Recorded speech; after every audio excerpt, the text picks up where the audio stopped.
এই অঙ্কটাতে বলেছে এ একটি কাজের 1/3 অংশ করে 5 দিনে এবং বি ওই কাজটি 2/5 অংশ করে 10 দিনে। এ ও বি একত্রে কাজটি সম্পূর্ণ করবে কত দিনে? আমরা মোট কাজ ধরে নেব 1 অংশ, তার 1/3 অংশ এ করছে 5 দিনে এবং বি 2/5 অংশ করছে 10 দিনে। আমরা এ ও বি এর কার্যক্ষমতা বের করব। কার্যক্ষমতা মানে একদিনে কতটা কাজ করতে পারে সেটা আগে বের করে নেব। এ 5 দিনে করে 1/3 অংশ, তাহলে এ একদিনে কতটা কাজ করবে? 1/3 ডিভাইডেড বাই 5, তার মানে হচ্ছে 1/15 অংশ। এবার বি 10 দিনে 2/5 অংশ কাজ করছে, তাহলে একদিনে করবে 2/5 ডিভাইডেড বাই 10, মানে হচ্ছে 1/25 অংশ। তাহলে আমরা এ আর বি এর কর্মক্ষমতা বের করে নিলাম যে এ একদিনে করছে 1/15 অংশ কাজ এবং বি একদিনে করছে 1/25 অংশ কাজ।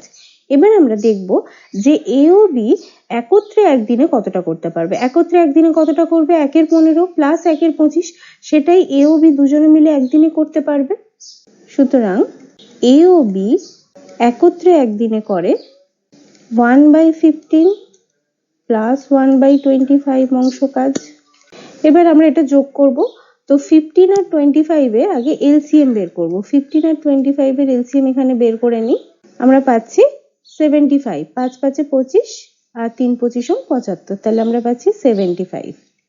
তাহলে এখানে আসছে 5 15 75, তাহলে উপরে থাকছে 5 আর এখানে 3 25 75, তাহলে উপরে থাকছে 3, তার মানে 8/75 অংশ কাজ এ ও বি একত্রে করতে পারে।